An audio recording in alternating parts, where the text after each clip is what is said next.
Alors, il est maintenant temps d'aller à la rencontre des internautes. Un certain nombre de questions ont dû être posées. Alors, en principe, si tout se passe bien, on devrait me les amener afin que nous puissions en effet continuer cette discussion.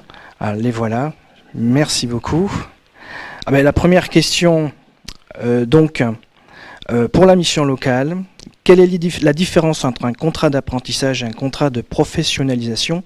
J'ai du mal à comprendre.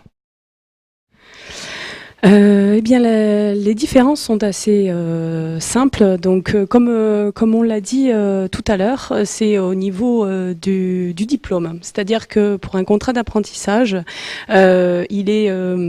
le contrat d'apprentissage est réservé à la préparation d'un diplôme d'un diplôme de l'éducation nationale, reconnu par l'éducation nationale. Contrairement au contrat de professionnalisation, où là, on peut être à la fois sur la préparation d'un diplôme, mais aussi l'acquisition d'une qualification professionnelle ou d'être sur une action de professionnalisation. Voilà. Donc ça, c'est la première différence. Ensuite, Monsieur Pelletier a parlé des conditions d'âge. Un contrat d'apprentissage peut se signer jusqu'à 26 ans, alors qu'un contrat de professionnalisation peut être signé quel que soit l'âge du demandeur d'emploi.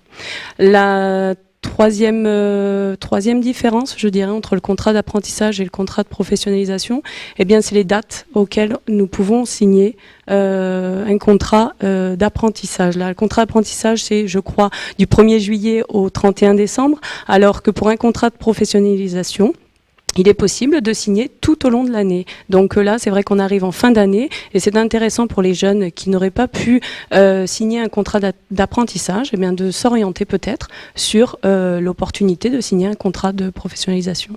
Voilà. Merci de cette réponse. Et je vais me retourner de nouveau vers l'entreprise et avec cette question en général, est-ce qu'après un contrat de professionnalisation, les entreprises gardent les jeunes ? Oui, tout à fait. On a effectivement un très grand nombre de sorties positives, donc c'est-à-dire des embauches en CDI, soit dans l'adhérent, donc l'entreprise au cours de laquelle le salarié a fait tout son parcours, soit dans un autre adhérent. Je vous remercie. Alors une autre question de Laurie. Est-ce qu'il est possible, je vais peut-être m'adresser à Monsieur Pelletier, est-ce qu'il est possible de faire plusieurs contrats de professionnalisation à la suite ? Alors ça c'est une très bonne question, parce qu'en plus elle est d'actualité. On a la loi Cherpion du 28 juillet 2011 qui offre une plus grande souplesse et une plus grande latitude en termes de succession de contrats. Il faut déjà avoir en tête qu'il y a un volet lié au renouvellement des contrats et un volet lié à la succession des contrats. Il est possible qu'il y ait un renouvellement d'un contrat dans plusieurs cas, qui sont les suivants, ou bien lorsqu'il y a un échec de la part du salarié, donc du candidat à son examen, quand il y a une défaillance de l'organisme de formation, quand il y a une maladie, un accident de travail, ou pour des situations, on va dire, plus personnelles, de maternité ou d'adoption. Dans ce cas-là, on peut renouveler le contrat. Mais il est également possible de faire un second contrat de professionnalisation à l'issue d'un premier contrat de professionnalisation avec le même employeur ou avec un employeur différent. Donc à retenir que lorsqu'on passe sur un employeur différent, généralement, il peut y avoir des cas exceptionnels, mais généralement on est assez libre de faire ce qu'on veut. Dès qu'on reste avec le même employeur, il y a une possibilité de conclure un contrat de professionnalisation en CDI à l'issue d'un contrat de professionnalisation en CDD, voire de faire un nouveau contrat de professionnalisation en CDD après un premier contrat de professionnalisation en CDD. C'est la possibilité qu'offre la loi Cherpion, sous deux conditions, ou bien qu'on parte sur un intitulé de contrat, donc un poste de travail différent.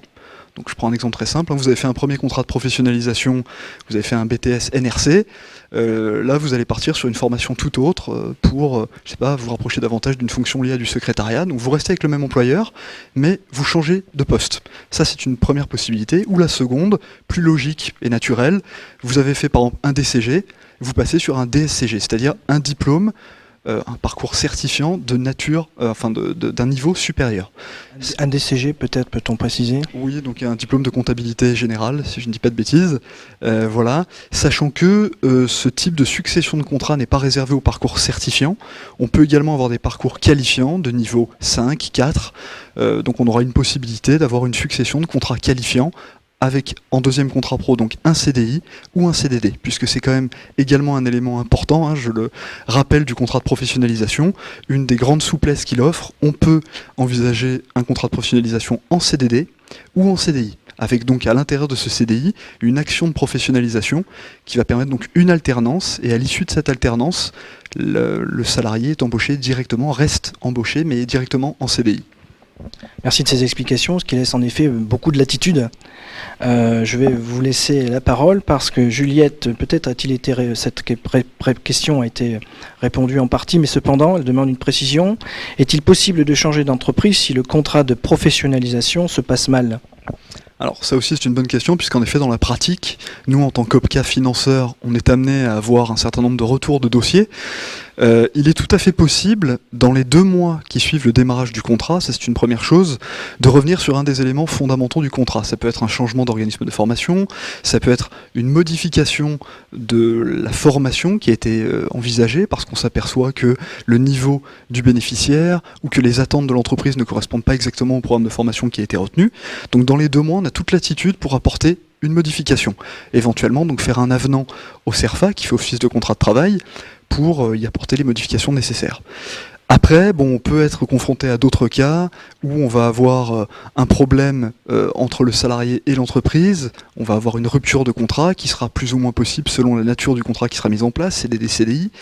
On pourra éventuellement avoir un changement d'organisme de formation en cours de formation. Ce sont des choses qui peuvent arriver à retenir. On a en tout cas toute latitude dans les 2 mois qui suivent la date de démarrage du contrat pour apporter une modification essentielle sur ce contrat. Mais merci de ces précisions. Une autre question, Virginie, peut-être pour la mission locale, on va faire passer le micro. Et donc la question, est-ce qu'on est encadré par un tuteur quand on est en contrat de professionnalisation ? Alors là, sous le contrôle de Monsieur Pelletier, il me semble que c'était aussi la différence, je dirais, entre un contrat d'apprentissage d'ailleurs et un contrat de professionnalisation jusqu'au mois de juillet 2011. Le tuteur était facultatif pour un contrat de professionnalisation, alors que dans le cadre d'un contrat d'apprentissage, désigner un tuteur est obligatoire.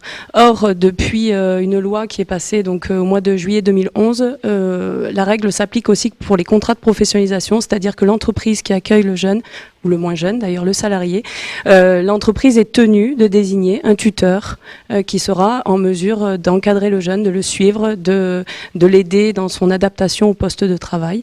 Voilà, donc c'est obligatoire depuis juillet 2011. Eh bien, merci de cette précision également. Alors, on va revenir, je vous en prie, pour une précision. Oui, peut-être une toute petite précision. Il est vrai que la désignation d'un tuteur, c'est une pratique qui est courante et qui est nécessaire dans une entreprise, puisque pour rappel, donc, le tuteur a vraiment vocation à accompagner le salarié dans l'entreprise, à favoriser son intégration tout au long du contrat. Donc c'est vraiment une ressource pilier interne qui est vraiment centrale pour envisager un contrat dans les meilleures conditions. Ceci dit, autant il y a certains accords de branche professionnelle qui exigent la présence d'un tuteur, dans le cadre de l'interprofessionnel notamment, ce n'est pas une condition requise. C'est une pratique en fait. Nous, au quotidien, je crois qu'il ne nous arrive même plus de valider des contrats de professionnalisation sur lesquels il n'y a pas de tuteur, parce que c'est vraiment une ressource centrale. Et d'ailleurs, les OPCA, dans le cadre d'une réflexion commune, essaient de se diriger vers une forme, on va dire, de professionnalisation du tutorat. Donc nous débloquons des fonds pour favoriser la formation des tuteurs, et nous développons également différentes actions, ça peut être des fonds pour accompagner les tuteurs dans l'exercice de leur mission, avec également un accompagnement spécifique dans le cadre de travailleurs handicapés.